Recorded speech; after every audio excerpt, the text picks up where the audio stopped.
Hey, Jeff. Hey, Eric. How are you? I'm pretty good. How are you? I'm doing well, thank you. The other day, we were invited by the kind people over at Now What NYC to speak to a big audience down at the Canal Street Market about our journeys, about It's the Real, about any questions they might have had, and it went very well. Went so well Yes? that Yeah. I don't have anything to follow. Yeah, Wait, I thought you were going to be like, they presented us with like flowers and confetti and, Yeah. No, they didn't money. They didn't do any of that. Actually, maybe it didn't go that well. Yeah. I think it went pretty well. I thought so too. Yeah, like everybody clapped. Yeah. Nobody booed. Yeah, I guess. But nobody gave us gifts. What is that the mark of a good lecture? That people give us gifts? Listen, I saw Lil B in concert, and everybody gave him like spatulas. Would you call and a Little books. B show a lecture? I guess maybe. It was something. I wouldn't call it a concert. It was a whole experience. Do you remember, who did you see? You saw I saw Krayshawn twice. No. No, the other one. The other one. The one with the MTV logo Oh, tattooed I saw on him. Riff Raff. Riff Raff. Yeah. What was his concert like? It was like he just That played was- the music and No, that Didn't was rap along? crazy. That was what happened there? He definitely performed. He did a country song. I remember that. okay, early. He was way before Old Town Road. Well, okay, so we didn't do any of those type of shows. Yeah. We went and we sat down in front of an audience and told our story. No country songs. Should you guys want to hear our story and us answer your questions, whether it's at your university, whether it's at your high school, whether it's at your House? whether it's at your job, whether you want us to Yeah. Wait, but don't tell your bosses. No, that'd be fun. That'd Yeah. be fun if we just show up for a meeting. With microphones and I'll wear a suit. I don't care. I would not. I'll bring like a PowerPoint presentation. Yeah, but that like you should wear a suit. I should not. Yeah. We show up in a person's office. Yes. Without being invited, do a 45-minute thing and then get mad when anybody tries to leave. But by the way, 45 is light. Okay, fine. We'll do I'm willing to stay there all afternoon. Yeah, we'll do a 5-hour Not impossible. closed door match. Did we talk about we recently had Cage match. We recently had a presentation at a big agency here in the city, Huge agency. and we sat down and they have tiered seating. We didn't tell the story. Good. And we sat down and we played videos, we told stories, we were very engaging, we had a lot of laughs. Yeah, we thought we were killing it. No, honestly, like applause. No gifts. No gifts. But so it's not that many people there. Like it was a big agency, Yeah, but it's like 20 probably people, 20 I'd say. people. Mhm. Yeah. And they're all people who are looking to do business with us. Yeah, some of them have computers, some of them have notepads. You like look around, you make eye contact with everyone. It's a bright room. Yeah. There's only 3 rows. Yeah. In the 3rd row, a guy's passed out. And the funny thing was, so, at the applause at the end, He wakes up. and then everyone comes down to shake our hands and exchange emails and pleasantries or And whatever. that guy was leading the charge. He was just like, yo, you guys are amazing. We're like, Thanks so much for coming. And we're like, you were fast asleep. yeah, I mean, we should have we should have told him. Yeah. Hey, Listen, guy. Yeah, you think you're slick. This We is saw you. embarrassing. Yeah. The Lights were on. It makes you go back to college and think about, the professors aren't dumb. They can see. No, you want to know what the worst thing I ever did was? Sure. Maybe this isn't the worst thing I ever did, but this Right. is very embarrassing. Yeah. Elie Wiesel.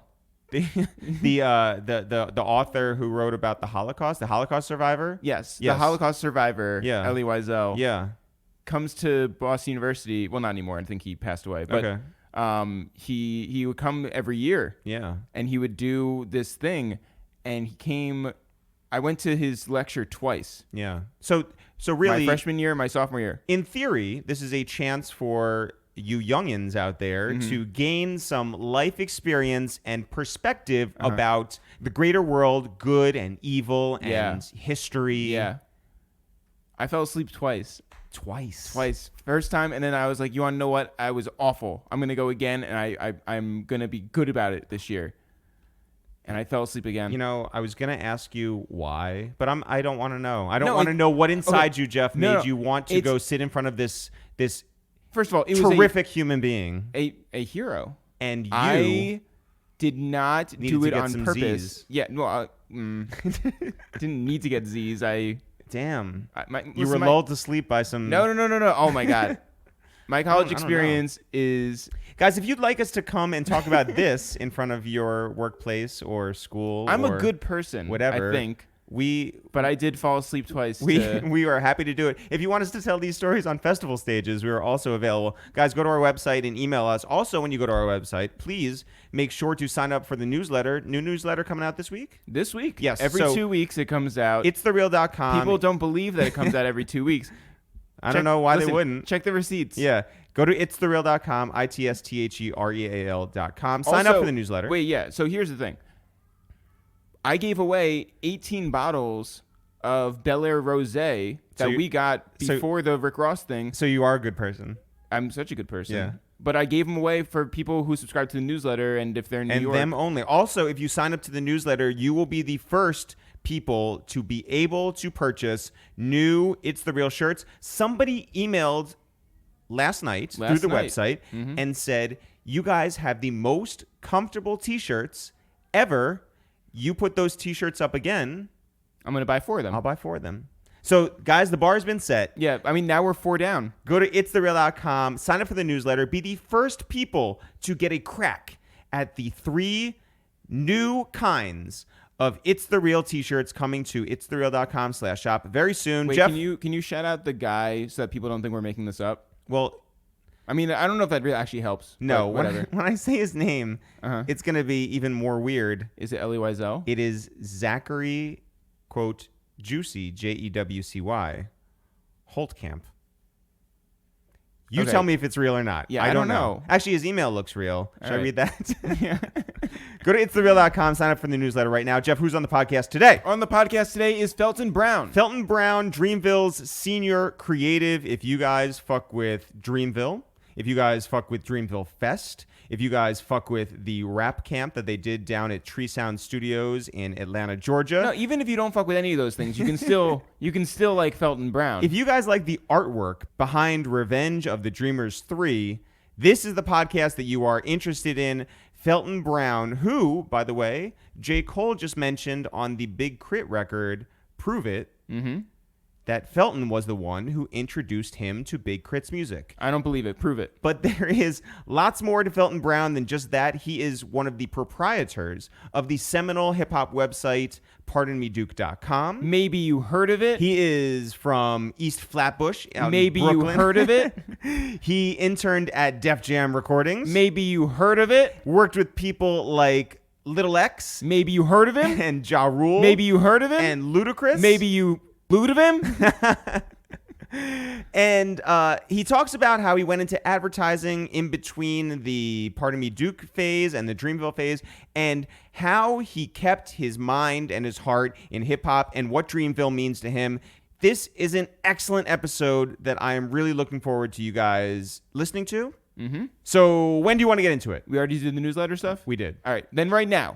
Yo, what up? It's Eric, a.k.a. Streets is Done, a.k.a. Dead End. Yo, what up? It's Jeff, a.k.a. Break Your Body Open, a.k.a. Lose It Operation. Yo, at Feltonomous on Instagram. Follow me. Here's your third favorite podcast to waste time with. It's the Real. Felton, what's happening? Everything's good. Good to see you.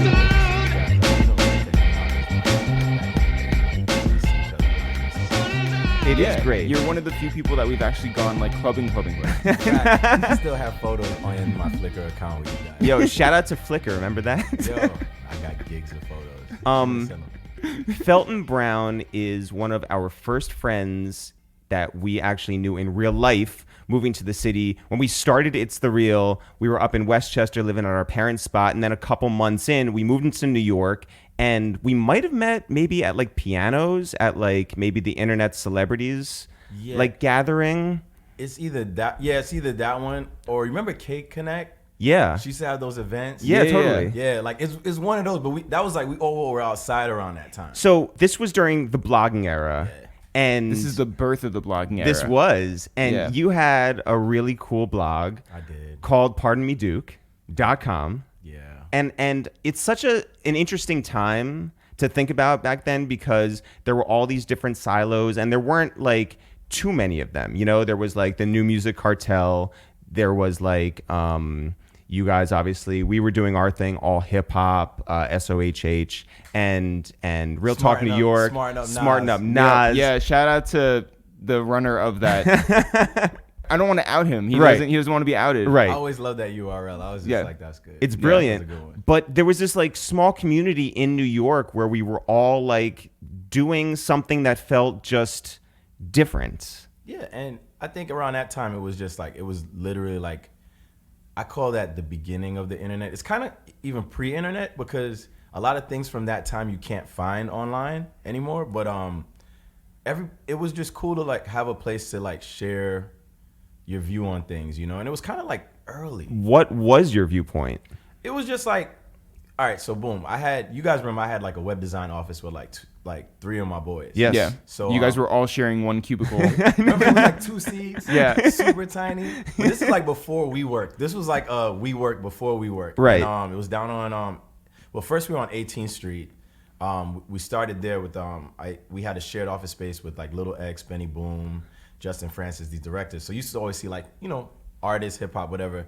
And I started this blog because I just really, you know, I just love music. I love hip hop. So we started this blog. I was like, yo, we're going to start this blog. We need a name. I don't even remember how, but it was just like we needed something kind of quirky, like Smarten Up Nas or something like that. Nah, right? Yeah. So it was like, back in the day, you'd always like a goon would at least tell you pardon in New York. It was like a New York thing, and he'd be like, pardon me, dude. And it's like you have etiquette, and it was like funny. I was like, you know what, I'm gonna buy it. So we bought the URL, set up this blog, and then I would just talk about shit, you know, album reviews, lines that I liked, verses. Like it wasn't really like trying to be news. It was more like you weren't like it wasn't like clickbaity stuff. You weren't trying to go viral. There was no such thing as going viral back then. It was just like, this is it was like a Tumblr, but you know, just the stuff that you liked. Yeah, it's like shit. But it wasn't on Tumblr. I reviewed albums that came out like 10 years ago. Yeah. You know what I'm saying? It was like shit like that. What was it based on? Was it like a blog spot or was it like a WordPress? We were WordPress. We were early WordPress. And we tried to make it like different because everyone would just like make the WordPress and then just like leave it like bare and like put the banner.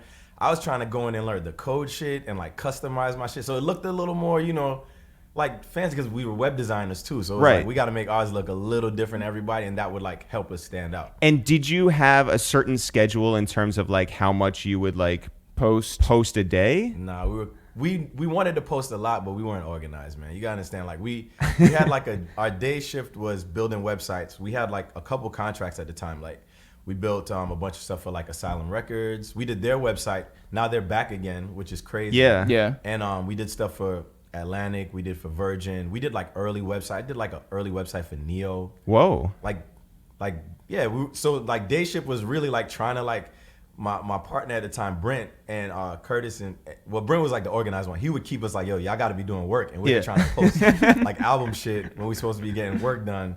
So it wasn't organized, but it was a great time, man. What did you want to come out of that website? Did you want to have like advertising and it become like a full-time business, or was it just like, I'll do this for fun? So all right, it was for fun, but I secretly, well, it ain't no secret no more because like I'm fully working in the culture now. Yeah. So like my whole life I've always wanted to be in hip hop. I interned at Def Jam when I was in high school, and then kind of like I went back into like my regular role, which is graphic designer, school, life. And then I always kept getting tugged back. So my personal thing was like, yo, I got to do something in hip hop. So it's like I'd be outside in hip hop. So why not make a site about hip hop? So like every day it's like, you know, back then, you know, we were stealing. It's not good to steal anymore. So I get everything off the internet and like, you know, I'm like, let's talk about it. So that's kind of like where it was always like pulling me back, you know? Mm-hmm. Hip hop was always pulling me back. Yeah, where are you originally from? I'm from East Flatbush. I'm from the Caribbean epicenter of Brooklyn, 46th and Church, with all my people, Jamaican Massive, done know. Did you have a big family growing up? Yeah, so yeah, I definitely did. I lived in a 2-family house. I lived with my brother, my 2 sisters, and my cousins and my aunt. And we lived in this one house on East Flatbush my whole life. And I went to school in Manhattan though. So I used to take the train for high school. I went to Art and Design. Shout out to Art and Design. It's not there anymore. They moved it to like a little school, but that's like a really hip hop centric school. I think Fab went there. A few people from hip hop went to art and design. Yeah. I'm one of them. You start going to art and design. 95. Well, how early did you understand that you were like a creative guy? Early, like, all right. So I was like a little dude, bro. I'm still a little dude. I went to this junior high school in Brooklyn called Winthrop. And I was like super tiny. If I'm tiny now, I was super tiny. You were like the bagel boss guy. Yo, so I was like, yo, I can't be here. Like, I gotta like figure something out because the next level up is like high schools that I didn't want to go to in Brooklyn. Like Brooklyn was like different in like the 90s. Right. So I was like, all right, I got one talent. It was to draw. So I begged my mom and my aunt so I could go take these art tests. So I took a bunch of art tests to like a bunch of schools, and I got into graphic arts, art and design. I didn't get into LaGuardia, but it's all good. Yeah. And I went to art and design, and I was like, I'm out. I'm on the train after that for high school, like running around in the city after school. What kind of drawing did you do?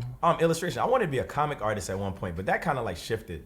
High school's like a funny time. Like you either in LaGuardia or you not. Yeah, it's kind of like that. It's like I got there and it's like they sold me on like, yo, they have like a big illustration program, and it wasn't that, and I was just like, it wasn't what I thought it was gonna be, but it was. I still learned a lot, and I kind of started regressing back into like, all right, I don't really know what I want to do in my life, and then I got an internship at Def Jam, and that kind of like pulled me. Well, how did you get that internship? So my dad knew this dude.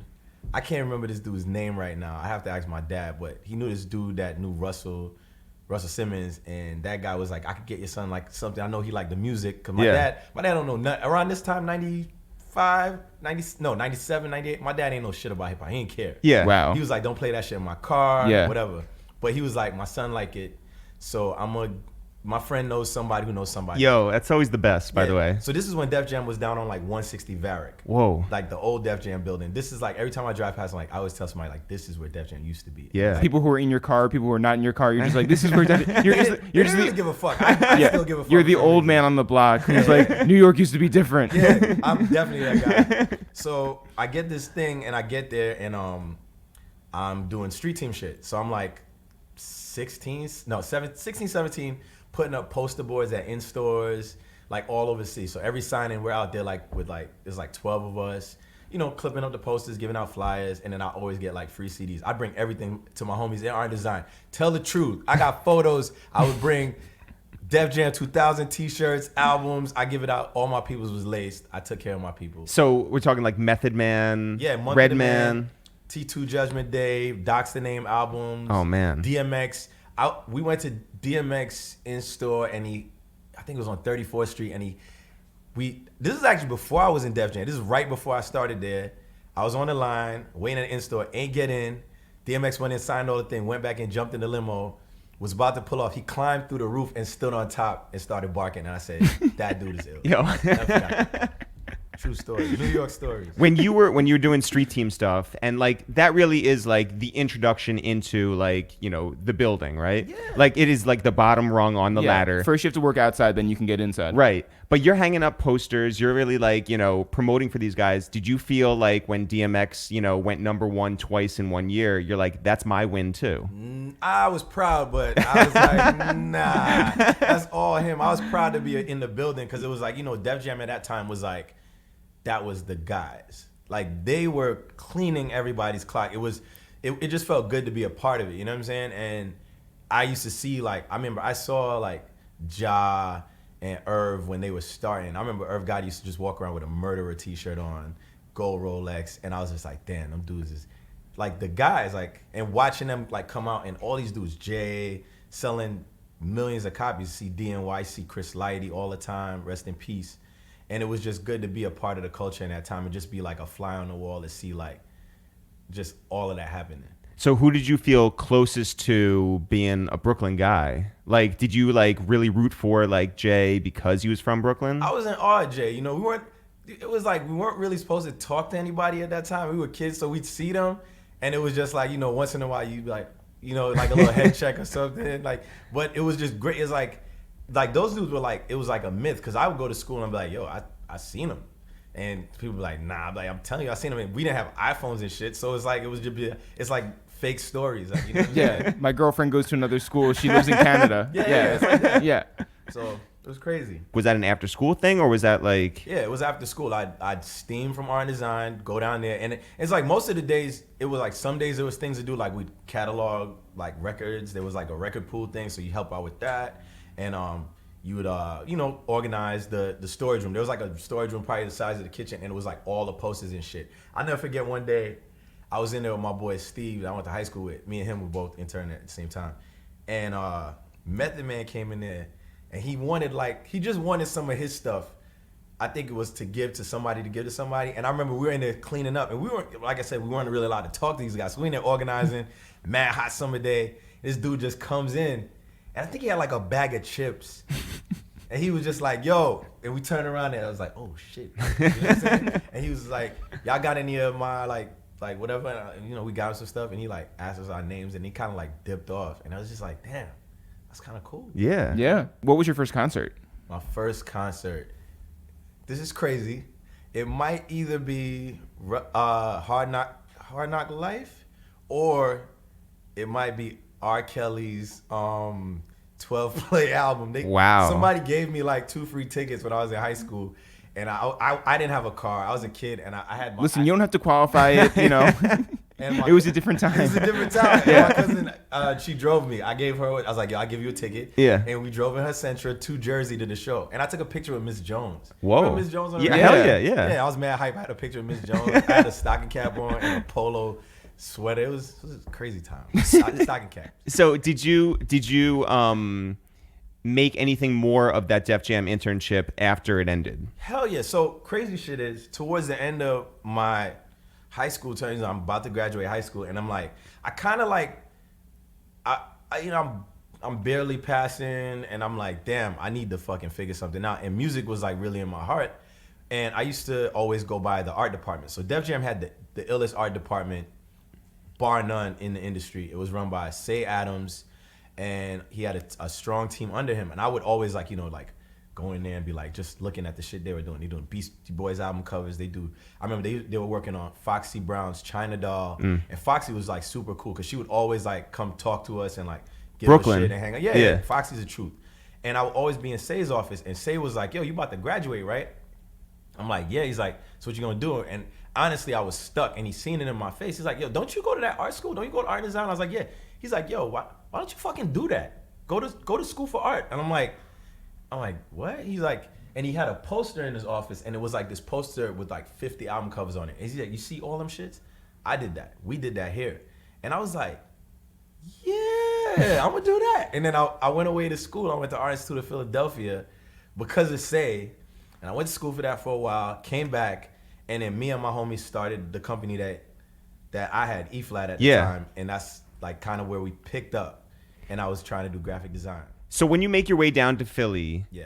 and you meet a whole bunch of different people down there, did it like expand your sort of like knowledge base and like open you up to, what was going on in Philly or wherever other people came from? Nah, I was out there like kind of like always. I was trying to get home every weekend. Yeah. Like I was really trying to get home every weekend. I was not really.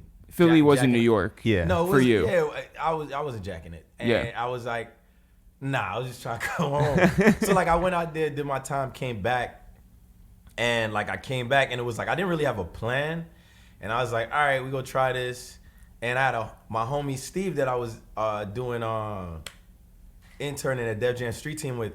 He started hanging out with this dude who ended up being a cousin of Lil X. So we ended up hanging out in the hood at Lil X crib playing Halo on Xbox. Like this is mad random. Like this is playing Xbox all the time, playing Halo, and I'm in Lil X's house. His crib was crazy. He had like all type of like samurai swords, all type of shit. And he's like just this cool Zen dude. Yeah. That became like a mentor to me. And then he had an office space in the city, and he was like, what do you do? And I was like, I do A, B, and C. He was like, well, I'm kind of shifting this office into like a communal space. I will give you, you pay me rent, and I'll give you a space there. And I would like PA sometimes, but then I kind of moved into like trying to, get my creative business going. So what? Shout out to Lil X. Yeah, Yeah. what? Director X now. Yeah, Director X. I knew him back then too as Little X. Yeah. I first met him. I was interning at a production company here in New York We called at HSI? No, Notorious Pictures, Okay. and they did. They had to handle the editing session of Hype did Kobe Bryant and Tyra Banks's video, KOBEILOVEU. Oh shit. And Lil X came by with Tyra because they were friends, and I'm just there with these like legends. To me, I mean, Tyra was like, but Little X at the time, I was just like, oh my god, and he was like Hype's guy, and I'm sitting there and I'm just like playing, the background, but enjoying like this whole process. And Little X at the time went on to just create some of the most stunning visuals and important things of obviously our lifetime. And Tyra did okay too. Tyra did all right. Yeah. But what did you take from Little X and his whole rise? Yo, being over there, like you gotta understand, when he had the office on 18th Street between 5th and 6th Avenue, this was like another crazy time. I probably like multiple lifetimes in my life. So at that time, Benny Boom, X, Justin Francis all had this dope office space, and there was also in there like this dope ass casting company for like models. So like, you remember Melissa Ford? Yeah, of course. Yeah. Melissa Ford is a homie. She one of the most beautiful women. Yes. ever. She would come in, and all these different people would just pass through this room. Like BMF, them dudes passed through around that time. I remember Boom shot some videos. Wait, for them. BMF Yeah. So Benny Boom shot like videos for them. So I met all those guys back then. Like Missy would come through. Kanye West came through there. Like all these people would come through this office because these are all the guys that were shooting all the videos at the time. Yeah. So like all these different people from the culture would come through all the time to this office. So we just in there, I'm like, got my computer open, like, I build websites. I'm trying to get people to like, come by my desk and see what we're doing. Like, we ain't Did that work much work from there. Yeah, I was gonna say like nobody's coming by and being like, oh shit, look at that. We did some look at work. that coding. My man Tros, that you always, my man Yeah, Tros, yeah. He did some artwork for Saigon. Like all these people passed through there at the time, and like we always always attached. It was always calling back. You know what I'm saying? Did you ever have a pseudonym for yourself, or was it always Felton Brown? So X used to always call me GOAT, but that's because I was really good at Halo Part 1. I was not good at any of the other Halos. I used to kick their ass. But once 2 came out, 3, it just got to a point where like I just wasn't good anymore. Like, Right. It's a poor man who blames his tools. You know? Yeah. I was just not on video games anymore. I started falling off. And I never got it back. X still called me the GOAT. Yeah. I guess in some ways I still am. Wait, was he good at Halo? Yeah, he was good. We would play. This is like before internet. You used to have to connect the Xboxes together. You'd run like an Ethernet cord and put one Xbox in a room and one in the next room with a screen. We used to do that at the office on 18th. Boom would have one in his room. X would have one in his room, and we got four controls, and this grown ass men in there playing, and you hear all type Screaming. of yelling, Yeah. murdering each other in Halo. True story. By the way, you know what he does now? What? He yells at people about flat Earth theories on Instagram Live. Yeah. Yo, man. Yeah. Yo, Earth ain't flat, man. Yeah, I know. Yeah. Just for the record. Yeah, man. Kyrie, stop it. Yeah. What videos did you PA on? I appeared on That's That shit? Missy Elliott. There was one with breakdance with Magoo. I didn't PA on Excuse Me Miss. I missed that day. I PA'd on a lot of fucking videos. Crazy story. So shout out to Benny Boom. So y'all notice I'm a huge Ja Rule fan. Yeah, Yes, yeah, you yeah. are. I get such hell for this, but I'm a huge Ja Rule fan. Ja Rule is very underappreciated in hip hop. I went and saw Ja Rule the other day at King's Theater. I had like The other day, like the this other year. day, Yeah, like yeah, last yeah, year. okay, yeah. I had I was like third row away from the stage. Oh, 50 didn't buy your row out? I think on my story, nah, he didn't buy that out. It was packed. It was sold out. You gotta stop that. I'm a big 50 fan too. And my story, I literally recorded the whole concert. I remember I had like, when you have enough dots that it just looks like a line. Yeah. So Benny People Boom, get like a third of the way through and then they just like tap, tap, tap, tap, and like they yeah. just over it. Yeah. Benny Boom was shooting the video for Clapback. So this is where it gets funny. Oh, this Boom is was- prime this is like prime John Ja Rule, 50. Yeah. This is 50 hate and Ja Rule's This wasn't losing prime. the battle. This no, is I'm not saying pri- prime of the battle. No, this is like a little after. Yeah, Ja's Like, losing. Jeff Yeah. called it after Wanksta. This is- like, yeah, I was like, This is blood in my eye. Album. Yeah, It was yeah, a tough yeah. time for his Ja Rule fans. You know Yeah. what I'm saying? But Boom is like, yo, I'm shooting this video.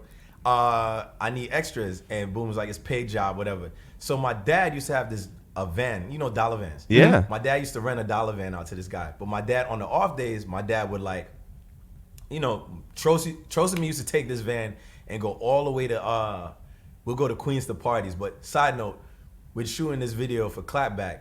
Trost gets the car. I fill the passenger van with all my homies from the block. And we all are extras in the Clapback video. So you all had to wear all black. We were like all black. We had like red bandanas. They gave me like a lead pipe. It's dope. It was like, I'm in the Clapback video. Yeah. It's like quick cuts, but I'm in there. Yeah, well, with like all my homies from my block. Do you know the timestamp? I don't know it in my head, but I'll show it to you once we're done recording. Have you run into 50 ever? So my homie Justin, so funny 50 story. My homie Justin Francis, he directed Young Buck's, a video of Young Buck's first album. So this is like peak 50, like cops, beef with Murder Inc., beef in the streets era. So they're shooting a video down in Greenpoint, and Justin's like, yo, come through the video. So I'm like, damn, I'm a big fan of 52. I was like, I'll go there. So me and two of my homies go to the set. You bring the pipe or no? No. I ain't want no problems with 50. Nobody want no problems with 50. Right. So we get to set. First of all, you had to check in at the front gate with security. Then you had to check in another part. And then when you get inside, I see my boy Justin. He's like mid-shooting. So I wait at the side. There's like a cooler here. There's a cooler all the way across the set where like a bunch of like Southside dudes that's with 50. They're like over there like kind of standing. So I'm just standing here. This is like Justin's cooler with like his sodas and whatever. So we're just there like just looking at the set. They got like a car, CG graphics, all the shit. So we're standing, there's three of us. I think it's me, Troz, Steve, or Kurt. It's like four of us. So 50 like comes in. 50 like is in the room, across the room. 50 looks over at us. 50 walks over. And he like, it's all eye contact the whole time. He opens the cooler, he's looking at us, takes a drink out like this and just walks away. I was like, what the fuck? I'm like, I'm a fan. I came to see, I got no problem. Like, but this is like, this is the peak of when he like, I don't know who the fuck they is. Yeah. Why are they on set? And then finally like Justin came over and Justin was talking to us and showing us what he was doing. And then I guess after that, it was just like, oh, they just here for. So he didn't recognize you from, moment 37 of. Nah, yeah. I would have been out of there. They would have probably got at me. Yeah. So did you ever think that you could collaborate with any of your director friends to sort of like animate stuff for their videos? Oh, I did. Oh, really? So so early on I built like the first two websites for X, his like direct to reel websites back in when Flash was popular, like all that moving stuff. Yep. Before Apple shut Flash down. R.I.P. to Flash. Yeah. And but I designed for Boom. I did the wall, like there was like a wall in the Nasty Girl remix video. Yeah. Mm-hmm. Where it's with like all the Biggie's like a Biggie. mural. Yep. Yeah. I designed those. I think Tro still has one. Yeah, right. I was gonna say. I did for Pimpin' All Over the World. Mm-hmm. And I told Luda this story the other day, and Luda, I don't know if he liked it. I saw him at the recording sessions, and I was like, yo, I did some like really kind of whack art CG for like your video back in the day for X, but it was like back in the day, like it worked for that era. Mm-hmm. In Pimpin' All Over the World, there's this part like this postcard scene where it's like these stills of him like all over the world, like at Caravana. Yep. Yeah. And I did those. So X had me do those for the video, and it was like, Photoshop shit, and they were great for the time. But Yeah. like, looking back, it's like, How did Luda respond? it was kind of like an awkward thing, but I was proud of what I did, but I kept it real about my level of art. I'm not one of those dudes that's gonna be like, oh, it was incredible. Yeah. It was not. Yeah, you didn't go to walk- LaGuardia, Yeah, yeah. God, Jesus Christ. Damn. Yeah. Never gonna let that down. But so wait, so whose idea was it to put in like the post? Oh, that was X. That was X. Because I don't remember them as postcards. I just remember them as like stills. Yeah, there's stills, but it was like Yeah. the original thought was like like postcard style, but there were stills. Yeah. Yeah. We shot him in the office. We shot him on green screen in the office. My homegirl Tanya's in one of the shots. She's like on Ludacris's back, I think. Like he's holding on the back, and then like a couple of video girls. So was he there as well? Yeah, we shot him in the office. Like they shot him in the office on green screen. Man. Yeah, it was crazy. That office was like legendary. Yeah. Yeah. And did that sort of like fulfill your need to be in hip hop? Nah. Okay. So what else did you want to do? Honestly, I never really landed on like, all right, I wanted to be Puff Daddy when I was like in high school. And Yeah. you weren't getting that from photoshopping Ludacris and okay. No. Got Well, it. did you know a bunch of like artists in your grade or anything? Nah, I didn't want to sign nobody. I just wanted to be Puff Daddy. Okay, literally, Yeah, you my wanted to screen dance in name- the videos. Yo, bro, my screen name when I was like we're like 15, 16 was like Diddy 252. And 252 it was is my clique in high school, and Diddy was Diddy. Yeah. You know what I'm saying? It is not that anymore. Nah. I don't. I probably still have the password, but I haven't used it since. Yeah. Yeah. No, I wasn't fulfilled at all. Like I didn't even know I wanted to work in music. Like at one point I wanted to work in music in some fashion, like on the business side. Like I didn't think I could make music, but I wanted to be like an exec. I wanted to I feel like if I didn't go away to school for art, I would have tried to stay in Def Jam and like kind of like work my way into the island side. I was like always. I used to intern with Jen Hirsch. Yeah. She's still over at Def Jam. I love her to death. I would have probably like stayed and like really tried to get some tutelage under her and like kind of move. But one way or another, I wanted to be in music from an exec side. I didn't want to be making music. Yeah. And what did your parents think at the time? So my mom didn't give two fucks about that shit. My dad didn't. Did she give one? Nah. Okay. And my dad, like he, I don't know. My parents just want me to be able to pay my own bills. Of course, you know what yeah. I'm saying? That's really the ultimate goal Yeah. for like Caribbean parents. They want you to pay your own bills and be able to take care of yourself and keep yourself healthy. So at that time, I was not doing any of that. I was living at home and I had an office space and I was trying to make this shit work. And did you show them the clapback video? Yeah, but they didn't give a fuck about clapback. I was living in the attic with clapback. They did not give a fuck about clapback. You know what I'm saying? They were proud of like little things, like when I built X's website, like they'd see things, but it was just like, they ain't know, you know what I'm saying? Right. Yeah. It is interesting to think like of parents like having to describe what their kids do. Oh, So my parents don't know what the fuck I do. They still don't know what I do. They didn't get an invite to Dreamville Fest? No. They kind of know what I do, but not really. So when you're in that space and in that world, were there any younger artists that you were trying to champion like in that period, like even before Pardon Me Duke, that you're just like, man, I really believe in this artist and no one knows about them? Well, when I was in high school, I knew, I'm gonna put this on record, I knew the South was gonna run hip hop from like I was 15. Why? In New York City. We're talking about the South, not Southside Queens. Right. Nah, like the South. Okay. I knew that from 15. I bought every Masterpiece CD when I was in high school. Like dead ass. I have all them shits. What about Wait, that sounds like 1,000. Yeah. I used to buy them, bro. You were a soldier. I had good after school money, so I was like, I used to buy CDs every week. I'd go to either the Wiz, because Wiz had $9.99. Nobody beats them. Tuesdays. Yeah. Yep. Tuesdays was $9.99, or I go to HMV or Coconuts and I cop like 3, 4, 5 CDs. How like that. excited did you get when Snoop went to No Limit? Oh, I love. You were driving game the is to tank. be sold, Yeah. Not to be told. Yeah. I love that album. Slow Down with Charlie Wilson. Snoop had Charlie Wilson before Pharrell. Oh, Like, yeah. You know what I'm saying? Like, He saved Charlie's life. Yeah. That's what I'm saying. Like, Yeah. let me tell you, I used to only, like, I knew about, like, Beats by the Pound. I always read liner notes.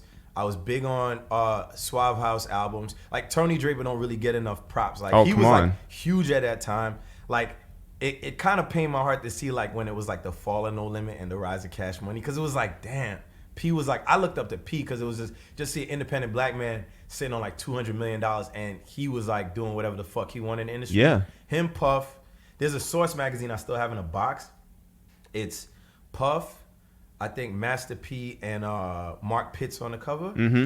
It's an old Source magazine. I remember I used to always look at that and be like, damn, these dudes is really like the guys. You know what I'm saying? Yeah.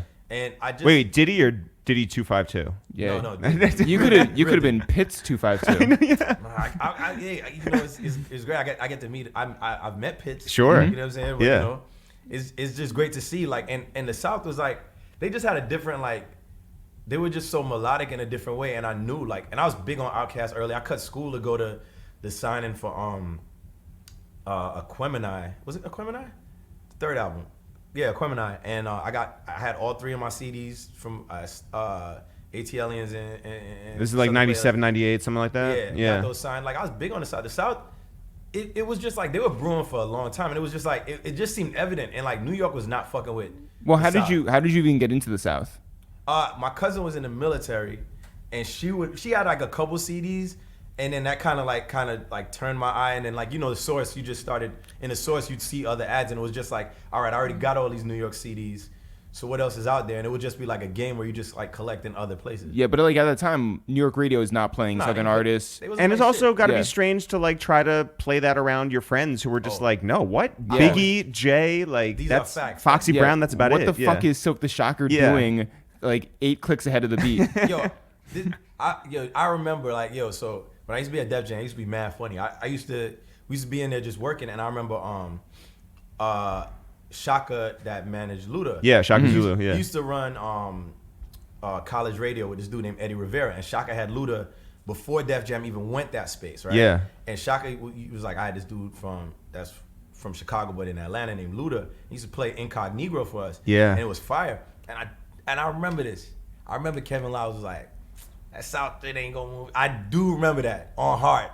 Wow. He could deny it. It was facts. Yeah. It's facts. I remember being a kid like, oh, okay, that's cool. And I remember Yo, like, Kev, come up here and talk about it. he could deny it. It was true. Ain't Yeah, no lie. yeah. Ain't no lie. Ain't gonna lie about that. Yeah. It was funny, but it was like to see them transition to the South, and Luda was selling like 3 million copies. I was like, yeah, I seen that shift coming. It's like the South was gonna have their moment, and they've been reigning ever since. Yeah. Yeah. Do you think that Luda's underrated? Hell yeah. But there's always a certain Do you think that Luda's top 50? top 50? Yes. Okay. Can you still listen to Luda records now? Yeah. Okay. But the thing is, I feel like a lot of people like Luda don't get their due because, like, it's like they always say this thing like when Jay said that line about I ain't animated like say a Busta Rhymes. Yep. It's like when artists are that like when they put comedy in their shit, when they put like that kind of energy into it, people don't take their lyricism like the same. But I feel like that in itself is even a different kind of artistry that should be taken that seriously.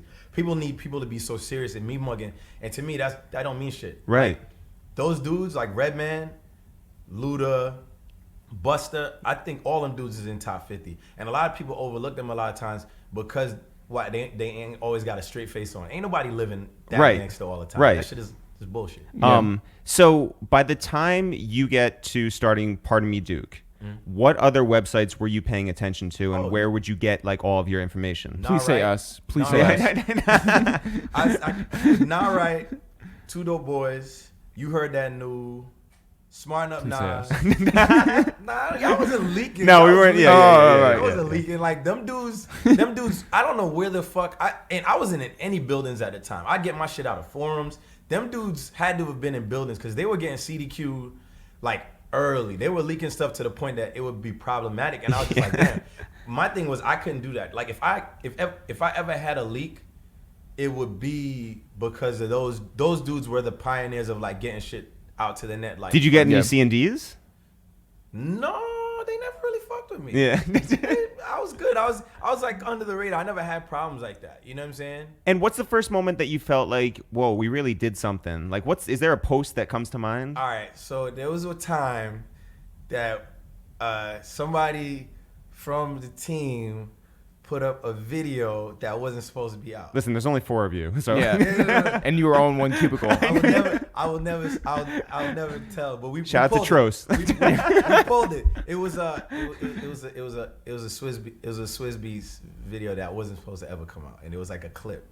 We put up a clip of this video, and it was a song Swizz had, and he was like in Dubai in the sand or some shit, and it was fire. It was a dope ass video. How did this video get to you?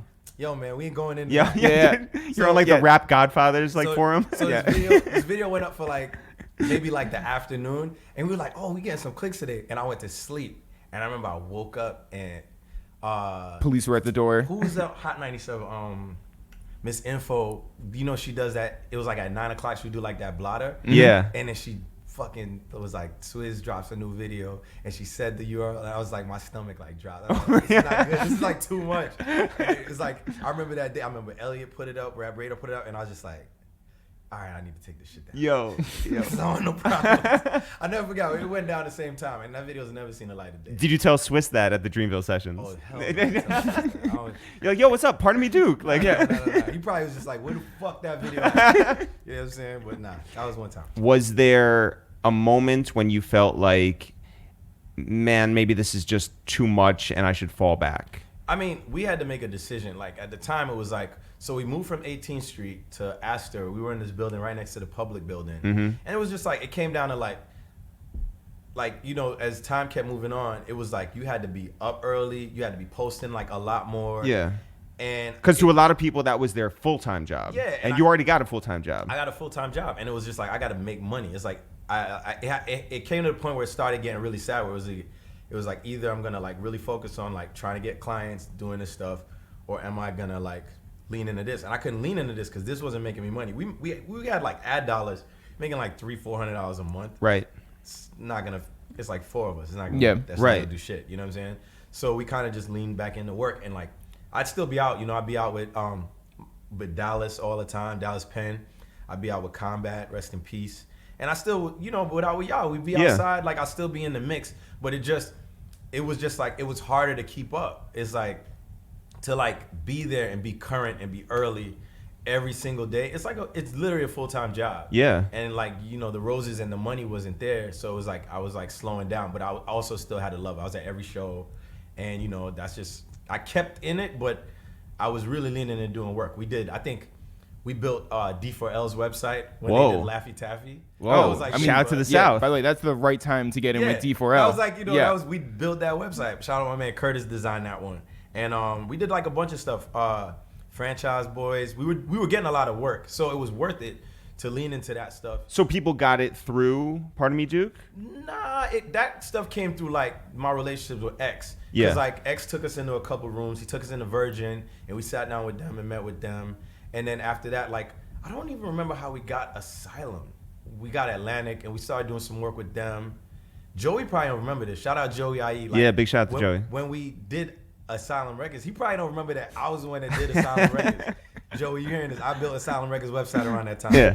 But like that, you know, like that was the bread and butter. So I had to kind of lean into that. Yeah. By the way, Asylum at the time had like Bun and Cameron and Boozy. Boozy. Yeah, definitely. Boozy. Webby. Yeah, that was a good time. And that Asylum was like kind of like an incubator. Mm-hmm. And then like I remember when Gucci was on Asylum. Gucci, absolutely. And then when he started selling more, then they moved him up to Atlantic, I think. Well, they went to Warner Brothers and then Yeah. Yeah. In your full-time business, what were you doing? Most of the time we do like animated banners. Yep. Websites, like different little like designs, ads. So designing and coding? Yeah. So we were doing like, you know, reskins. We'd build like Flash websites. We built a game. We built Rest in Peace to Pimp C. We built this game when he dropped the Pimpilation album called Pimp Slap. And it got a lot of clicks. It was literally like a game where it was like a hand you drag and slap.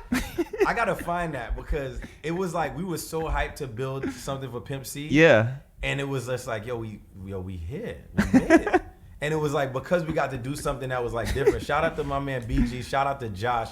We had this ill coder named Josh Nespizdani that would build like code like crazy shit for us. We thought we had like the cheat code at the time. We was like, we got this crazy coder. We used to freelance like these coders in the Ukraine.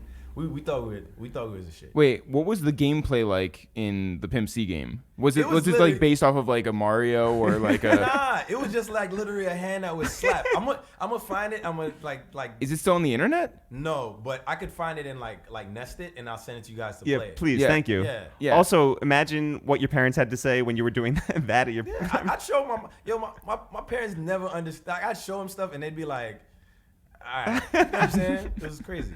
How's your son doing? Good. Yeah, you know. he's around. Yeah. Yeah. You know, you've had this long relationship with J. Cole. How does that like come into? So crazy. So how I met Cole was shout out to my homie Modi. You know Modi. Yeah, the BC, aka absolutely. Electro, X-Ray, knows everybody. He's Kevin Bacon of all type of things. Wait, how does he have more AKAs than you did at the beginning of this podcast? Because that's You weren't ready. Modi's Yeah. the guy. Yeah. Modi, so Modi and me go back a ways, and Modi was like, when I had Pardon Me Duke, Modi was like, yo, I want you to listen to this dude. He got this tape dropping. I think it'd be dope if you post it. And I was like, all right, whatever. So I'm building a website one day at my desk, and I put this CD in, and I'm like, I'm just coding, and I'm rocking. I'm like, yo, who the fuck? And I think it was a Simba record. And I remember I paused it, and I ran it back. And it was the first time in a long time that I heard somebody that was like that spit in a way that made me like stop. And he wasn't on the internet, and I was just like, who the fuck is this? So I ran through the whole tape, and I was like, yo. So I remember turning around to Tros, because you know we was that little ass kid. And then I'm like, yo, this dude is crazy. Listen to this. So he put it on, run it back, and on the back of the disc he had like email or some shit. So I hit him and I was like, yo, my name's Felton. I got this blog called Pardon Me Duke.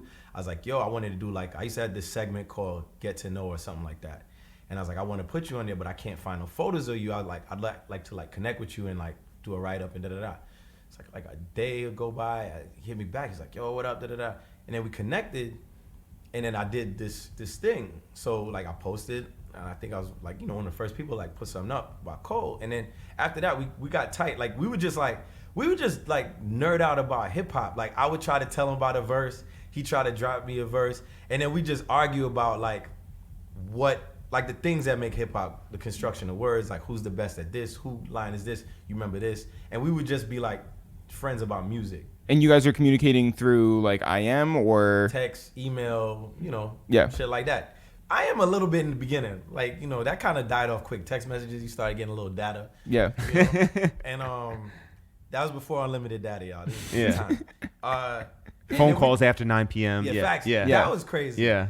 And then we just became homies. Like we just were like friends. And at the time, I was going through a transitional time in my life because, like, there was a part of the music era when like people like music wasn't selling. Like, remember like right in the people think that was dying off. Music was literally fucking dying. And with that dying, all our contracts started drying up. I had to close down our office space. It got really bad. Like we closed it down, and then we moved to Brooklyn for a while and had an office space down in Dumbo, and then we closed that one down. And it just got to a really point where I was like still in the industry. I was starting to post on Pardon Me Duke like once a day, then it gets to like once every couple of days.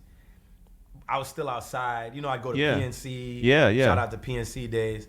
But it was just like I was in the community, but I wasn't contributing to the community. And it just got to a point I was just like, you know, the money wasn't around. It was just like, damn, what the fuck I'm gonna do? And that's when I transitioned to advertising for a while. So I started working in advertising, but I was still like, you know, outside in the culture. Yeah. And I was doing artwork like for Cole, like I'd do stuff for him. Like during that time as I was working in advertising, I would sneak at night or sneak in the daytime, like literally I'm supposed to be working. I was designing artwork for Friday Night Lights. You know what I'm saying? Or like the single arts for stuff like Vilmatic and The Cure and stuff like that. I'd be doing that like at work, sending to them to get approval, and then like, you know, I had a privacy screen at work, so like nobody would be able to see what I'm working on. But like, you know, They just see the mouse moving. they just see the mouse moving. You know, shout out to them days. Yeah. You know. Yeah. How much did you believe in Cole, in Ebe, in something greater than just an internet rapper? Oh no, I knew he was gonna be it. He was that good. Like it's not hard to like know when somebody's that good. You know what I'm saying?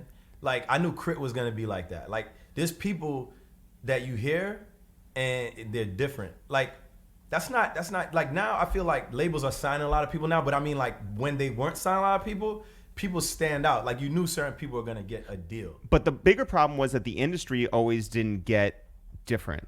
Right. Oh, yeah. You know, it's hard to like move a whole building when they're so used to just one thing. Oh yeah. You know? Yeah, but I mean whether or not he, because Kevin Lyles didn't get the South, right? Like, so Allegedly. it takes a while. Fact. Kevin hasn't been on this podcast to defend He can himself. defend it. I would never lie to y'all. I'm my mom, and I love my mother. Do you love Kevin Lyles? I love him too. My cousin used to work for him. I love him too. But it takes a while for things to shift. But you saw it and believed in it. Yeah, 100%. Like, you gotta understand, like yo, I really love, my favorite part about hip hop is not the production, is lyricism. It's the way dudes put words together and what they do with words. That's the best part of hip hop to me. Because most of the time I remember back in the day when dudes have been battle, all you hear is what? Their voices, right? So the way people put words together always been my favorite part. So when I heard Cole for the first time, that's all I fuck with. He know, like, when we talk about rap, I'm always like, I'm like, that's where I go in my pocket. Like, that's what we talk about. So I knew when I heard him, I was like, oh, he's different. He's gotta blow. Even if he got signed and then he got dropped, I would still think he's that nice. Right. So that's why I knew like he'd have to get in. What were his design conversations like with you? We agreed. Sometimes we don't agree, but nah, he'd tell me things that he visioned, and then he'd let me coast at times with it, and then sometimes we agree on something, sometimes we don't. But for the most part, it was definitely always collaborative with him. Like, we'd always he'd always have like an idea, or he'd tell me like, show me a couple things, and then he'll probably lean into something, or he'd be like, oh, not that at all. You know what I'm saying? Mm-hmm. Yeah. How did you feel, and how did you find out that Cole had signed to Jay? Yo, I think it was a text, and he hit me. He's like, it sounded like I did it, my boy. Some shit I can't remember. I just remember I was mad hyped and I wasn't there. I was just mad hyped, celebrating wherever I was, and I was like, let's go. It's like, what happened? I was like, yo, he in. I was like, he in where? It's like, yo, he just got signed to Jay. It's like, Jay who? Jay-Z. And I remember I was just like, I was happy like I got signed, because it was just to see, like, it couldn't have been a better place for him to be, because at the end of the day, when you think about legacy in hip hop, like, you want like those kind of trees is like, because where you start is usually where you, like, it could really either make you or break you. Like, not for nothing, you could go to another label, and I don't want to discredit any label, but you could go to a label where they don't have that light on them, or that attention, and you could just end up getting signed and getting shelved. You know what I'm saying? That happened to a lot of dope MCs. Yeah. There's a lot of MCs that I really liked that got signed, and it was just not the right situation for them at the time. Yeah, I mean, you can talk about Big Crit. Facts. Yeah. And I'm a huge Crit fan. Yeah. And I felt like Def Jam didn't put no real money behind him. Yeah. And Def Jam, I felt, could have put money behind him and could put energy. Like, Sha Money wanted to do that for him, and they didn't let him. But then Sha was gone. Yeah. So to me, like, that's the problem. Like, because you could, like, it could have been a story that, like, Cole got signed somewhere else and then got no light. Right. You know what I'm saying? And that's scary. So when he got signed to Jay, it was a blank slate. So that's when I knew, because Cole had the blank slate, he was going to carve his destiny no matter what. And there were people who came up at the same time as you who were part of this whole operation that are still around and still making news and still very, very meaningful, especially to everyone at this table. Can you talk about Nelly Ortiz? Oh, that's the family. I love Nelly. Shout out to Nelly. Why you went to LA? But that's my friend. I'm doing what she always do, the bad boy. Bad Bunny. Yeah. I'm trying to get Bad Bunny on the podcast, by the way. Yeah. Oh, Nelly, hook that up. Yeah. Nelly, you got the juice. Nelly be trying to act like she ain't got the juice. Nelly got all the juice. Oh, she has all of it. Shit. Yeah. I want Nelly to come and translate for us. Yeah, for the Bad Bunny thing. Yeah, or else I have to learn Spanish. I love Nelly, man. Shout out to Nelly. Yeah. What about E. Pomade? That's my boy. Shout out to Eve. Eve right now is somewhere on a vacation right now. Somewhere where there ain't no mosquitoes feet up. Shout out to Presidente. Brian Nolan. Oh, B Nolan. Shout out B Nolan. I don't see him much. Yeah. We speak He's online. also on the West Coast. Yeah, that's why, you know what I'm saying? And I'll be in Cali. I'm going to pull up on you. So what did it mean to actually, because you had been working a real job, you had been working for J. Cole, but then what, you got brought in on the actual umbrella? Yeah, so I was an ad man for like 9 years. I was working at McGarry Bowen doing like regular ad shit. I was doing ads for like Chase Bank, Marriott Hotels. Great job though. Like, Yeah. great job. Advertising, I mean, you're selling, like my heart was in the skill set of learning advertising, but not the products I was Did selling. you watch Mad Men? Hell yeah. Yeah, It's okay. a Yeah. fire show.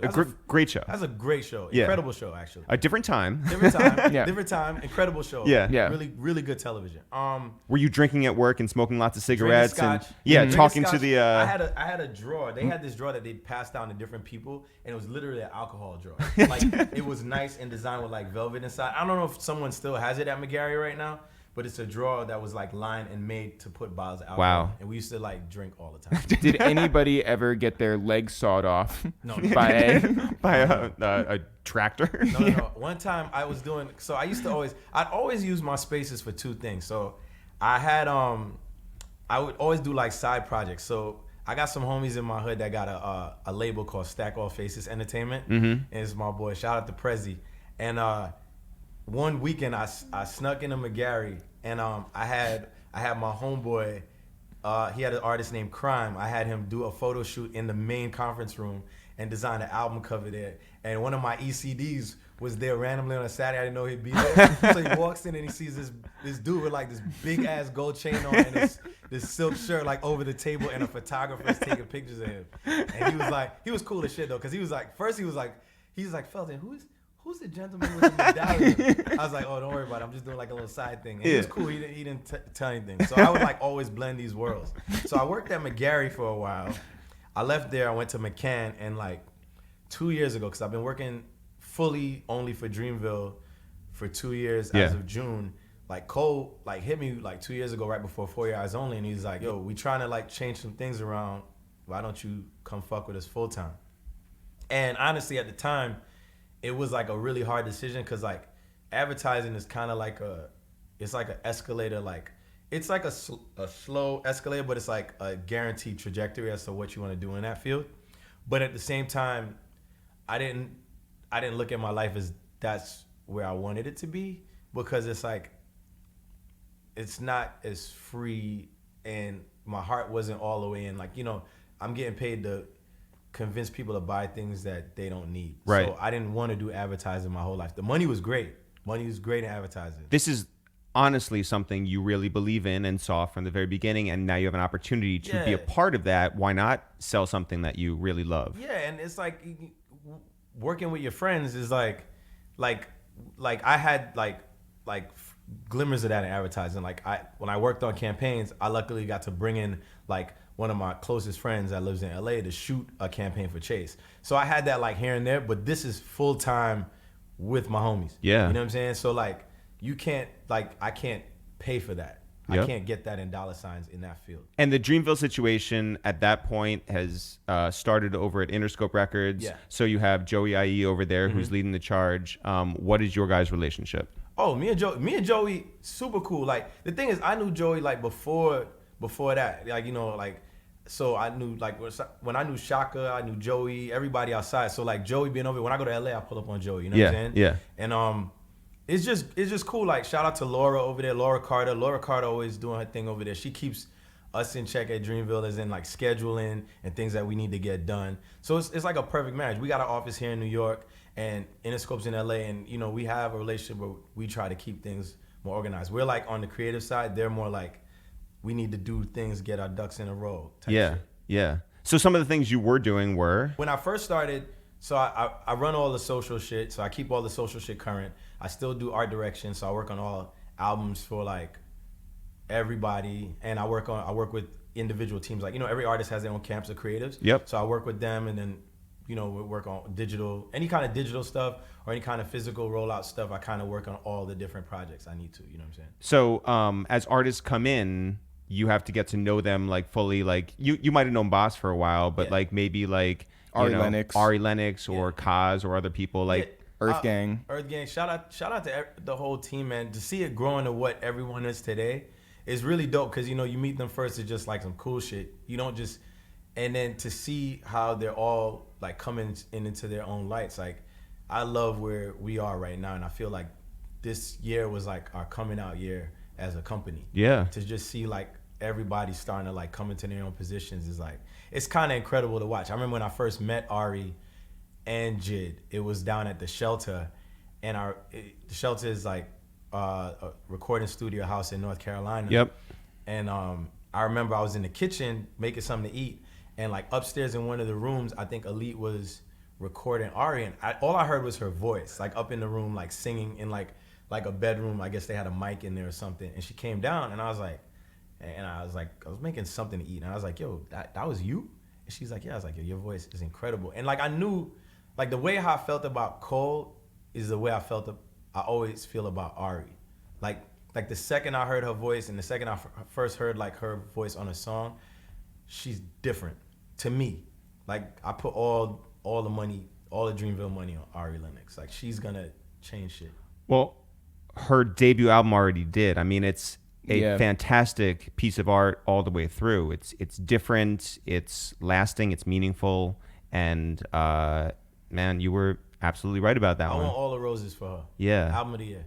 So in your 2 years there, not only are you putting out albums for all these artists, not only is Cole still on his trajectory, which is incredible to watch and to feel and to see, but Dreamville Fest became a reality. Facts. And at first it didn't because of weather. Yo, so all right, Dreamville Fest. Shout out to Adam, because Adam was the brainchild of like he kept his foot on the neck of like, we have to do our own festival.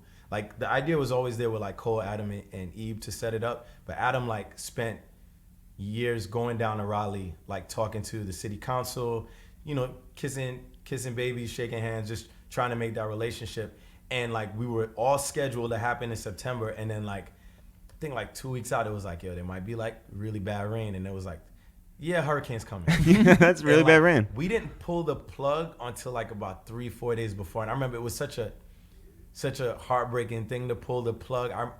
It was just like, you know, like Fayetteville got hit really bad, and a lot of North Carolina got hit really bad, and it was just like, it was like a gut punch, cause like it sold out pretty fast. We were ready to do it, then it didn't happen, but you know, the universe works in mysterious ways, because even though it would have been great then, I think it was 10 times greater now because of the year we're having, you know? Like, it was weird. Like, we were super heartbroken. Like, damn, we got to push it all the way. I remember it was like, we didn't know if all the artists that were going to perform were going to still be able to perform. So, you know, you're going through that kind of stuff. But we did it in April. It rained the day before. It was a little muddy, but the morning of, the sun came out, and it was just a perfect concert. Yeah. Perfect A way festival. bigger crowd than it would have been the first time, right? Nah, it was sold out then. Like it was still sold. It was crazy. Like we gave people the option to get refunds, but most of the people kept their tickets. They was like, nah, they fucking with us. Were people from like I think Carolinas? a good portion was from Carolina, but a lot of people flew in. They said we kind of fucked up the airports there because Raleigh's not used to that kind of like people coming into town. Like, so next year is gonna be even more insane. Well, I think one of the most dope things about it is all of like, because everyone always promises, oh, this is gonna bring money to the city. Oh, nah. But it really did, and there's actual like evidence of that. Yeah. It's not just, you know, people spend money on like the grounds. It became like a big thing for the community. Yeah, like you gotta understand, like Raleigh is kind of like ain't really like a big up-tempo party city. So whatever party's going on that weekend, they were all rocking because it's like 50,000 people. Was it 50,000? Am I bugging? Like 40,000. Sorry. Yeah, I don't want to take you down. 40's still a lot. 60,000. 40,000 people in town. They looking for something to do, and it's like young people. So everybody outside. Everybody's out at all the restaurants. I was at Beasley's every day having chicken and waffles. Hot chicken and waffles for 3 days in a row. Like, so I could imagine that's where, you know, everybody's outside every day. And it was raining, people outside anyway shopping, spending money at all the spots. So not only did we bring money to the city, we actually brought like just good vibes. Like nothing bad happened at Dreamville Fest. That's incredible. Which was, you know, you worry about those things. You know, you have security, anything out, people, you know, anything happen. All type of shit happen at festivals. We know. You Yeah, go to for festivals, sure. Yeah. Things happen. Yeah. But we didn't have any of those problems, and it was just a beautiful night, you know? How long did it take you to sort of like give space and then look back to be like, okay, great, here's how we'll improve it for the next year? No, like it's an ongoing thing. Like we know a lot of things that we have to do for next year. So right now we're trying to make relationship with like different companies to like bring in things to help with the festival. But I feel like we kind of know like for us to hit it out the park the first year, like everything now is a bonus. Like we know what we need to do to make it more like efficient for people, like, you know, more food trucks and things like that. We're like looking at it that way. Yeah. As in curating like artists, we're gonna lock in again. And then Ja Rule. yeah, exactly. Funny enough, Yeah. I think he was on the menu as a potential last year. Like, Maybe when we, you like, didn't- early ideas, and I was like, you know, I smiled when I heard. Yeah. But you know, Wait, it wasn't you that brought it up? That was like, nah, it wasn't me. Like, So who I said was that? Like, it wasn't me, and I was like, oh, that'd be cool. It was like because it was like in the slot for like it was like the idea with Nelly. Sure, It yeah, was yeah. like one of those kind of slots. yeah. Talk about the Dreamville camp though. All right, so we went to Vegas for New Year's, and then from Vegas we went straight to Atlanta for our company retreat to like figure out what the year was gonna be. So we did that for like 8 days, and then we went to the camps. So the camps, the camp started about we were always gonna do like a recording camp to like work on Revenge of the Dreamers 3, and then Ebe, Cole, Barry, Zeke, and all of them were like, we gotta set this idea up. So basically, I think it was gonna be in LA. Then it ended up being in Atlanta, and then Cole always do Tree Sounds. So he'd go, when he'd go down there, he'd go to Tree Sounds. So he went to Tree Sounds, and they set up his camp. So when we got down there, it was like, a few people were already like gonna come in. The artists were already there, like our internal producers were there, and then they kind of like gave a few people like early invites. But then like day one, it started being like, Eve would be like, yo, make an invite for Swizz Beats, make an invite for such. So we ended up sending out like 300 and something invitations. Whose idea was it to create the golden ticket? The golden ticket. We've always wanted to like have like Willy Wonka moments. We wanted to put these shit in albums. We wanted to put these shits for things like, I think we're gonna keep doing different kind of golden tickets. Like Dollar and Dream in a way is kind of like golden ticket, but not really. But like we've always wanted to do stuff like that. So this was like another way of doing it. Like, you know what I'm saying?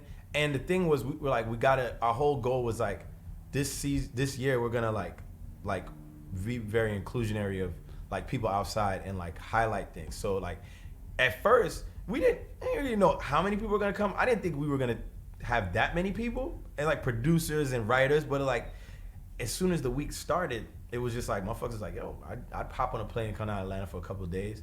Like all type of producers, like, yo, the fucking Milwaukee Bucks came, which was random as fuck. Like they had a game against the Hawks, and then they came and they catered like the whole like dinner for us. And then they were supposed to fly out on a plane, and then they came back the next night and hung out. That's awesome. I don't know if you saw this, but over the weekend, so we were not invited to the Dreamville camp, which is fine. There were 300 invites. It was fine. Right. We photoshopped one for ourselves. I did see it, and it was good Photoshop. Yeah, Felton liked it. I've seen a lot of bad ones. Mm-hmm. That one looks like. Thank you very much. That was Eric. The only thing that I would do differently is the serif at the bottom like pissed me off a little bit, and I would have just make two when I get to the You want to know what? The only thing I would change is to make it actually real. Oh yeah. No, but all these people in the comments were just like, because the joke was that 8 months ago you put this in the mail, and the USPS finally delivered it SMH. And so all these many people comments were just like, "Oh my god, like what a fuck up." Yeah. What a funny place, man. I know. Is the internet, yo, you could. So social capital and social clout is so interesting. Like I did a post the other day, right? And I did it literally just because this shit is all one big social experiment. And I was at the museum with my homie Elijah and Anthony Supreme. Yep. And we basically stayed in the museum till the end, and I took a picture in that empty room, and I was like private tours with that thing. It wasn't no fucking private tour. Yo, you know what I'm saying? So this is all bullshit. There's a rapper who's maybe he's still around. I don't know, but for a long time, he and his manager would go around and take pictures with executives that we knew and we were friends with, and it would say price is going up, and we're always just like, that's dumb. We could take the same pictures and say price is going up, and we always promise ourselves that we will do that. But we never do that. Yeah. This year. Yeah. Do that shit. This is the year of clout Yep. and cap. Yep. Yo, this shit, try to get some money out of it, man. A lot of people making money off this culture. You should get money too. Whoever hears this, if you a part of this culture, you should be getting some money for this. So I will put up posts saying private tours. It may or may not be a private tour. Yeah. Because sometimes I do make it into some special things. Yeah. But you might not know which one. I'm going to just keep doing that. Fuck that. Everybody got to do that shit. You would send out all of these golden tickets or whatever, so you had a great idea of who was going to be there. Was there anybody that you were surprised at that showed up? Bro, I'm in the main room, and I'm on my laptop actually making invites. And I have my headphones on because they're like recording this. So I'd have my headphones on listening to whatever I'm listening to, podcasts or some shit. I turn around because like every room was always packed. So because like artists being there like laying stuff or like making music. So this room is packed, and like there's a couch behind me. So I turn around like this, and it's fucking Akon, and he's sitting like up on the couch, and I'm like, it's Akon. So it's like random to just see Akon somewhere because you don't really see Akon out. Yeah. So it's like, you turn around, you like shit. So Akon was like a good one. That was like a good like random like person. Did you say what's up to Chris Bosh?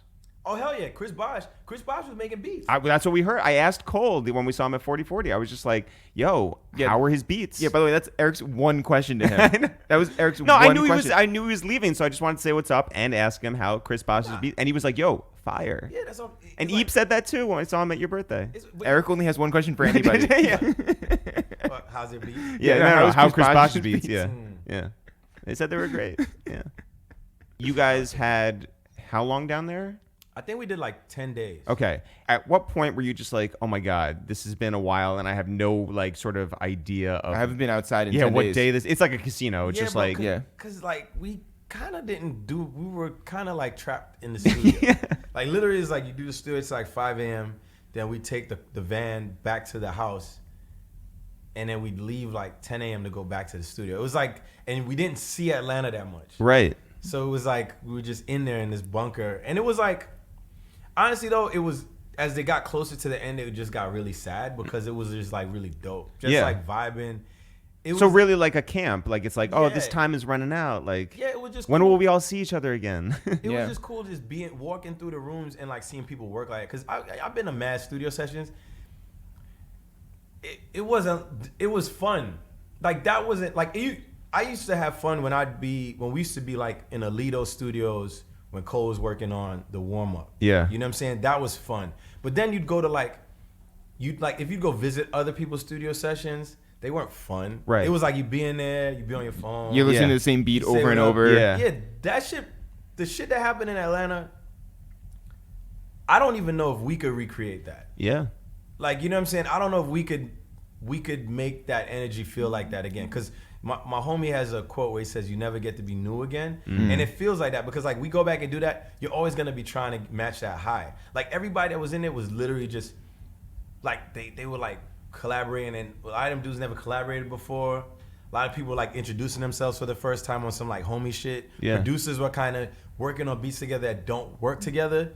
So like there was like this camaraderie thing that was happening in all those rooms that was mad fun. Like the documentary can't really show that. Right. Like they were like me getting to know like all those new artists like Buddy, Smino, Saba, Guap Dad. Guap Dad. Like I didn't know like these dudes music like that until I went down there, and these dudes were like incredible to me. I was like, and just how they create. Yeah. It was just fun to just watch. Like it felt like it's gonna sound cheesy as hell. It felt like what I give a fuck about hip hop. That sounds so cheesy. cheesy as Yeah, fuck. it's super cheesy, Yeah. but it's true. Yeah. Like, Oh no, I'm kidding. Yeah. But yeah. no, it's cheesy as hell. Yeah. No, but it's genuine though. Yeah. So Yeah. I mean, like, To get to experience that, like I wish I could give that to people, because like to see that happen, and then like the album dropping and the album doing so well is a testament of what happened there. And I seen that, you see that a few times in this thing. so there's no plans to do another Return of the Dreamers like thing. We're thinking about it, but I don't know. You know what I'm saying? Yeah. Like, I think it could happen naturally, because I think with the success of this album, a lot of people are gonna probably be like, "What's up with that next?" Yeah, trying to get a for spot sure. on it. Actually, I mean, but also talk about the process of, and I know that you're not on that side of things, but talk about the process of like winnowing everything down to like a 12 track, 13 track. Bro, there's like 100 and something, maybe 130 songs. Yeah. Like they'll end up out there Somehow, on some other way. projects. Yeah. We're gonna add some of them to DSPs on our own. Yep. Like there's been a few like that Jollof Rice record with Boss. That's one of my favorite records. I was hot that it wasn't on the album. Facts. Yeah. But it's out. Like it's on the EP right now. Spill Milk. You know what I'm saying? Like a lot of those they'll make it out there. You know what I'm saying? One more thing. Boss starts saying milk at some point. Yeah. Were you on board? I don't drink milk. I drink almond milk or hemp milk. Right. But it's just Like him I like calling- it because it's like being fresh. You know what I'm saying? I Him like calling everything milk is so gross to me. why? 'Cause I you don't love like milk. No, I'm fine with milk. I just think that it's just like, I don't know. It's such a visceral, like, it's almost like the way that people don't like the word moist. I'm just like, I just don't like. Milk just throws you off. Yeah, I'm like, why are we calling things milk? Like, everything is weird about it. I If you got a love. fresh pair of whites on, that's milk. Though. You know what I'm saying? That's so You got like. one of- what's that, That's so Johnson? literal. No, these are Agassiz. Oh, you Yeah. got Agus? But those fresh Yeah. Agassiz right they there. are. I wouldn't call They're- them milk. they're though. milk, though, Don't say Yeah. that. How about the artwork? Oh, the trophy. No, yeah, the trophy, Uh-huh. but like even dreaming it up in the first place. Oh, so when we started talking about revenge, like we was like, yo, we need an idea. This is like November, and honestly, like sometimes the way I process, I might like draw something like first, but it's like I'm starting to think. So I'm a kid from like back in the day shit. So like I'm a Trekkie, but you remember Star Wars, right? So Star Wars, you know, the beginning of Star Wars, you see how the words come down like that? Yeah. I felt like Or go up. go up. Yeah. But it has Yeah. that shape. Yes, right? yeah, Yeah. So I was like, all right, I wanted to do something with that, and I didn't know what I wanted to do.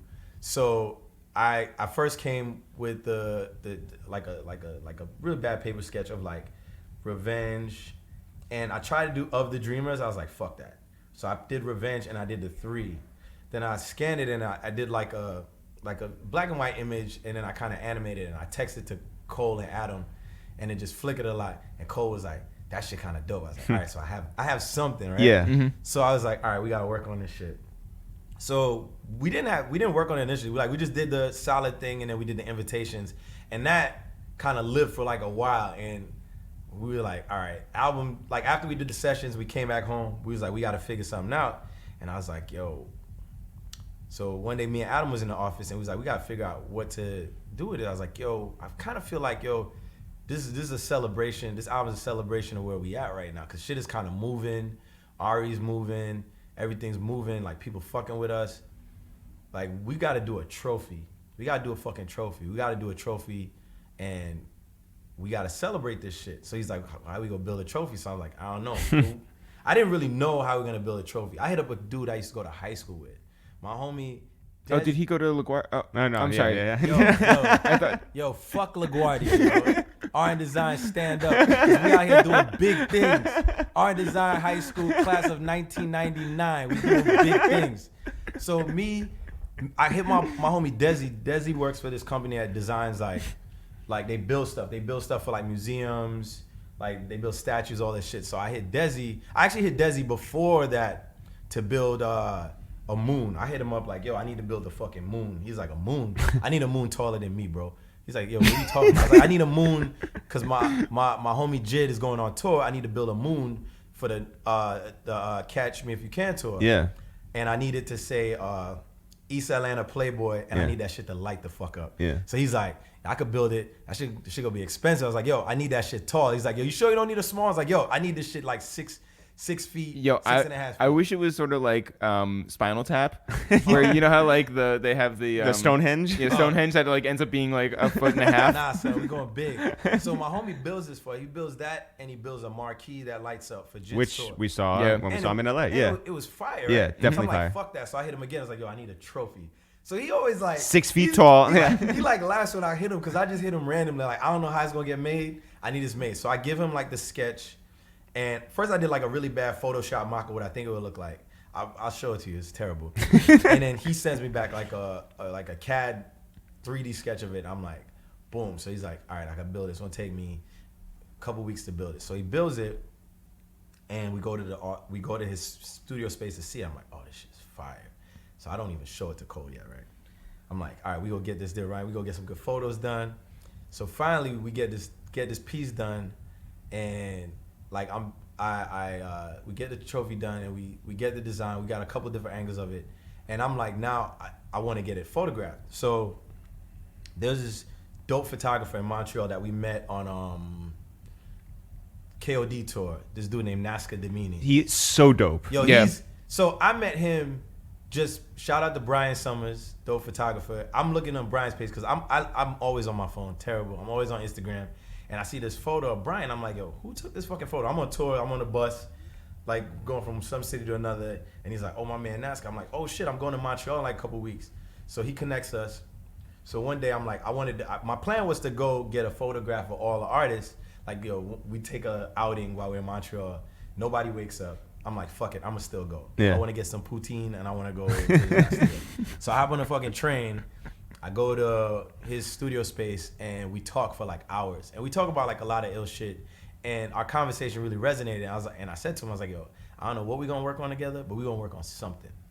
Fast forward a year later, we get the trophy done, And I text Nazca and I'm like, yo, I want you to shoot the album cover for Revenge. I don't know how it's gonna work out, but I want to. He's like, yo, I'm in New York randomly. So I jump in a cab and I go to this photo space. He's shooting and I show him the thing and I'm like, one way or another gonna work it out. We got it done like down to the wire. Like literally the album dropped July 7th? I'm terrible at that album. Right? We finished the photo shoot like mid-June. Like I flew up to Montreal for a day. I literally had to illegally like bring this shit into Canada because the way it goes, for me to be going there, I need a work permit. Yep.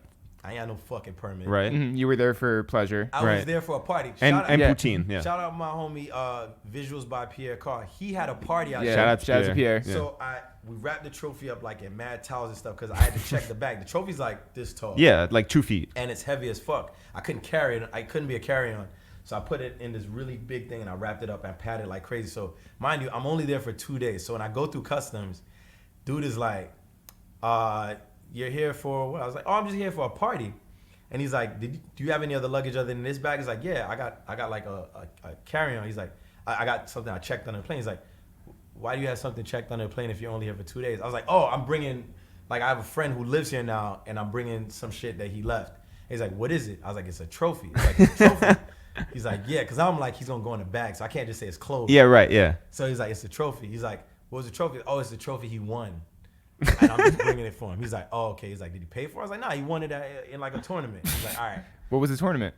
Nah, he didn't go that far. Oh, thank God. Listen, yeah. But I'm good. I'm good on improvisation, so we can keep it was a going. basketball tournament because Chris Bosh was there and the Bucks were there, Either way, and yeah. I would have been able to allow my way through. So he lets me through. I get there I get there late that night. The next morning I go shoot the trophy, and that night I went out, and then the next day I was back in New York. With the trophy again. Yeah, with the okay, trophy got again. it. So the trophy's in the office now. Yeah. And we shot the album cover and we put it together, and then we announced it to the world. And that was like a real proud moment. One, because I got to work with somebody that I really wanted to. Yep. And it's the moment where we are now. So I'm really proud of that piece. Man. That's so dope. Yeah. By the way, I'm pretty sure Nazca is Marcus Troy's twin brother. Yo, so Yeah. funny shit. So after we do the shoot, we took a break while we're shooting and we went.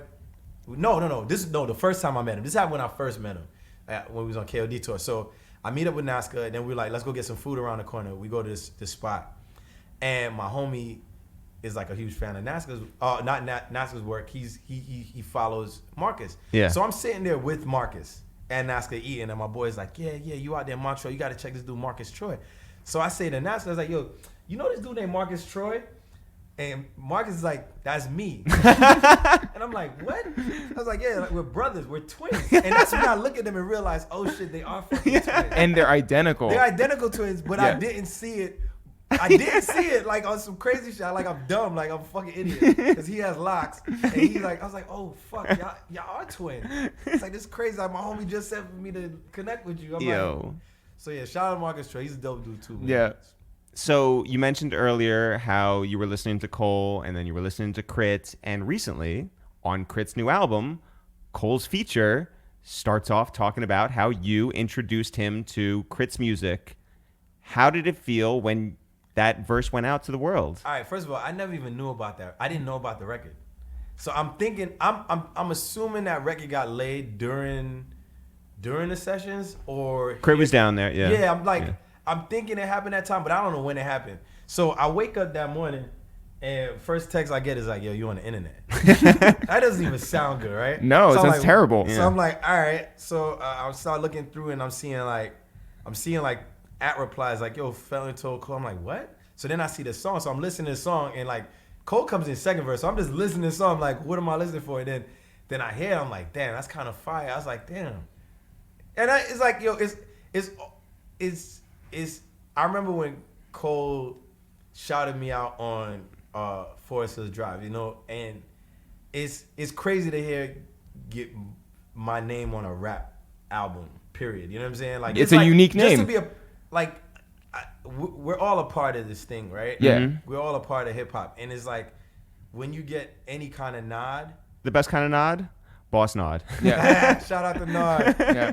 West Coast boy for now. Coming back. No, but I just mean that, like, yes, it is amazing to hear like you being shouted out, but like when I hear like 50 say stuff about Jeffrey, I'm like, oh, I could take that, even though I don't want him actually talking about Jeffrey. Nah, but yeah, man, it's fire, and it was.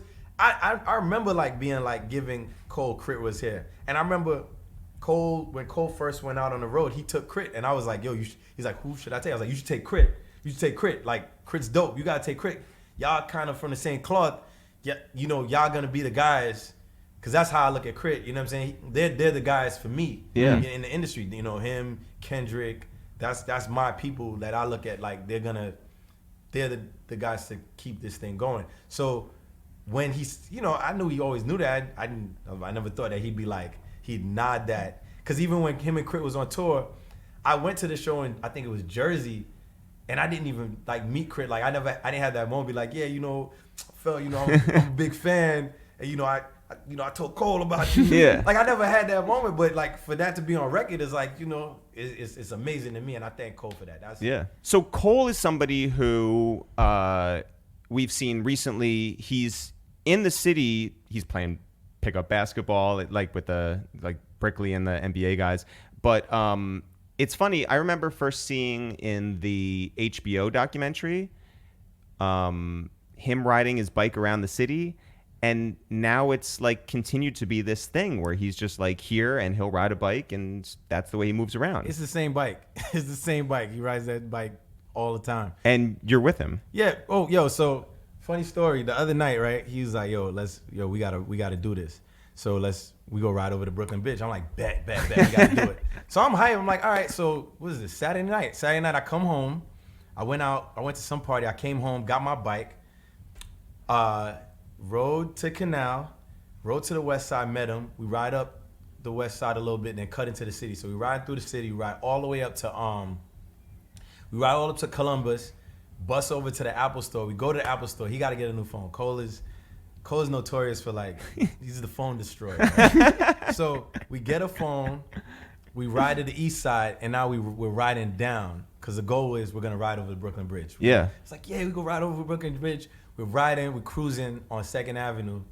I fucking catch a fucking flat on 22nd and 2nd. Damn. And I seen the pothole. I seen it like right before it happened. I got one headphone in. I'm listening to Maxo. And then you aimed for that. Yeah. But it popped my back tire. So it literally happens. And I'm riding for a little bit, but I just start, you start feeling that. Yeah. I'm like, yo, because he's ahead of me. I was like, I think I got a flat. And I was like, damn. I knew it was the end, and I was just like, I was just so sad because like I'm not gonna make it. So it's like the Oregon Trail. Yeah. So it's funny because I said, I was like, yo man, I'm gonna just take this cab right here, man. I was like, just tell my story, man. Yeah. So then he kept going. He did it though. But yeah, he always riding through the city. Have you seen him since, or was it the last time? That was actually the last time I seen him. Wow. I haven't seen him since. I hope to see him again soon. Yeah. I hope you still have a job. Yeah. Remember me. It's been really, honestly, dope for us to experience this all in New York City and watch how you have moved in the last 12 years. Like it's very meaningful to us, like that you have gotten to where you've gotten based off of passion and love and a Swiss Beats video that you should have never put on PardonMeDuke.com. So congratulations, Felton. We appreciate you for coming up. This is amazing, man. I didn't know what to, man. I like that it's just free flowing. Go with that. That's it. Yeah. That's it. Well, congratulations. Dreamville in the building. Yeah. Still going. More to come. Diddy 252 in this bitch. Yeah. If you hit me on there, you probably won't find it. Yeah. Thanks so much. Thank you, brother. Thanks everyone for listening to this new episode of A Waste of Time with It's The Real Jeff. If you want to find out more about us, I'm Eric, you're Jeff. Together, we're It's The Real, no apostrophe, no spaces. One more time, It's The Real, no apostrophe, no spaces. Good luck in that fight, Eric. People want to find out more about us and this podcast, it's called A Waste of Time with It's The Real. If people want to find out more about what's going on any day of the week, Jeff, where can they go? You can always go to itsthereal.com, ITSTHEREAL.com. You can get all of our merch at itsthereal.com. You can even get our newsletter at itsthereal.com. Sign up today. Maybe you'll get a black bottle from Bel Air Rosé. We should get paid for all of the promo that we're doing for Bel Air Rosé. Also, you can listen to all of our old episodes, all of our new ones on any streaming platform, including the one that you're listening to right now. Yes. That's Spotify, that's Google, that's Apple Music, that's SoundCloud. Castbox. That's Castbox. It's just everywhere Castbox? you listen. Castbox. We're on any streaming platform, including Castbox. Yes.